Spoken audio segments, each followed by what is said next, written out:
benefit of hindsight and having reviewed the interception, could you just walk us through it and maybe what you would have done differently? Yeah, I mean, it's a similar answer to last night. I watched it. It's one of those that's just kind of twisting and turning in your head and thinking about, would I have done something differently? Would I have not? If I did do something differently, what would have happened? All those scenarios are running through your head. And, it's just one of those games that, we didn't win, so therefore you're playing out different scenarios in your head. Bob from Newsday, your line is active. Hey, Joe, you've been through injuries in your career. Is there anything you can share or have shared with Sam about advising him just when it is time to come back and make sure that he takes his long-term concerns into consideration? Yeah, well, it's tough. I mean, the injuries I've dealt with have been like kind of, everyone that I've dealt with has been like, all right, you're not playing, your season's over, so I kind of had the decision made for me. But I listen, I've been around for a long time, and I can. It's always good to have an outside perspective or a veteran's perspective when you're somebody that's as young as he is. And he's a young kid that has a lot of talent, that has a lot ahead of him.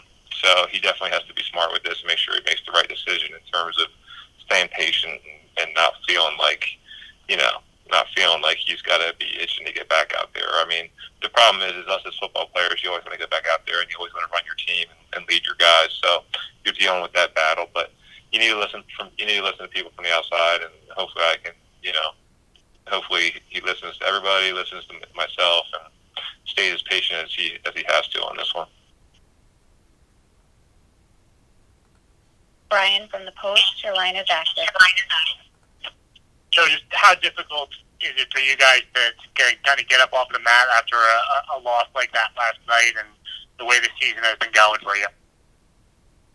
Well, listen, emotions are high, especially right after the game. But everybody's in here today working and keeping their head held high. So we got to keep fighting ourselves, keep fighting the daily battle of against ourselves. We got to stick together and continue to do what we've been doing and push through this thing. It's definitely not easy, and like I said, it's a daily battle. Every day you got to wake up, have a purpose, and make sure your mindset is set out to tackle the day and do all the right things. And we just got to keep doing that and keep encouraging each other to do it.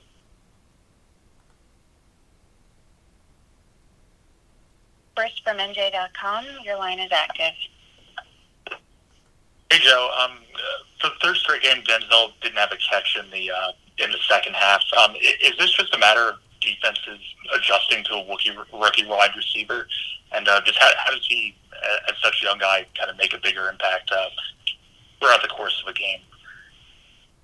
I think it's tough. He's got to keep his head down and just keep doing things that that he's being coached to be doing. But we only ran a handful of plays in the second half there, so it's one of them was a long touchdown drive. Another one we're trying to target on, things like that. So you never really. I think that's probably more so the reason there. We ran 14, 15 plays in the second half, and it's tough to spread the ball around at any rate when that's the amount of plays you get. Rich from ESPN, your line is active. Joe, you've been to the pinnacle in the sport, and now you're experiencing the exact opposite side of it at 0-9. I'm wondering if you could just describe the mindset of being at that 0-9 point and also dealing with, a lot of fans want the Jets to go 0-16, which is obviously a possibility still. So how just wrap your mind around that possibility, 0-16, after everything you've experienced in this sport. Well, listen, that's the NFL. There is no forgiveness. Yesterday means nothing. You have to go out there and you have to prove it every day. That's the great thing about this sport. And the other great thing is, at the end of the day, you're going to be able to look back. Hopefully, a lot of these young guys are going to be able to look back at this. No matter what our record ends up being, and in some way feel like this situation hardened them and molded them into the player that, they want to become. It's tough. And, you like I said, earlier, it's a daily battle. And, in this league, you have to play with confidence. And, the more you lose, the harder it is to do that. The more you win, you expect to go out there and, run for 200 yards and throw for 350 and score 5 touchdowns. You expect to do that. And right now, the way we're playing, we are trying to convince ourselves that that's going to be the case, but we don't really know.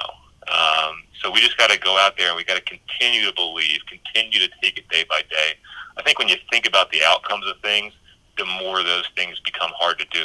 When you're thinking about the outcome of the game, the season, the drive, all those things, you put too much pressure on yourself, and you become, you're not capable of being aggressive, within the timing of the play, and therefore making the play, chance successful.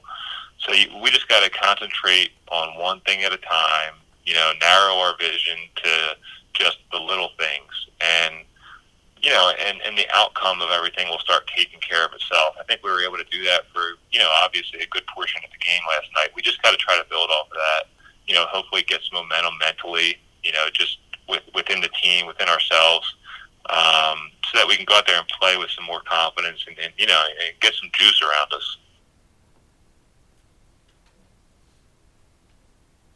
Brian from the Post, your line is active. Joe, I had 2 completely unrelated questions. Just one, I'm sure you've been made aware that you passed Joe Montana. You passed Joe Montana on the all-time yardage list last night. Just kind of how mind-blowing is that to hear your name passing Joe Montana on anything? And then the second question, I was curious, you're a guy with a family, a lot of younger guys on this team. This season, with all the COVID restrictions and everything, how have you kind of handled that with your family? Are they here with you? Are you able to see them? And just kind of how have you navigated that with having, children? Yeah, well, listen, I mean, the first question, I mean, it is kind of crazy when, anytime Joe Montana comes up, especially, I kind of always viewed him as, my favorite quarterback, and, it's pretty cool to be able to be, I'm 35 years old and I still look at myself as a, 15-year-old kid, maybe even younger, that just, grew up watching football and playing football, and now all of a sudden, you get to do things like that. It definitely makes it pretty cool. And as far as all the COVID stuff and my family, I mean, I'm pretty confident, and, my family, listen, it's not like we're going out and doing all kinds of crazy things. We're pretty much isolated to ourselves for the most part. Obviously my kids go to school a couple times a week, but, listen, you hate to say it, but I've stayed away from doing a bunch of things because you don't want to be the guy to go get this, but I've kind of always said if my family is the reason that I end up getting this thing for some reason, then that's probably something that I'm going to have to live with. I mean, my kids are young, and they like having me around as much as possible.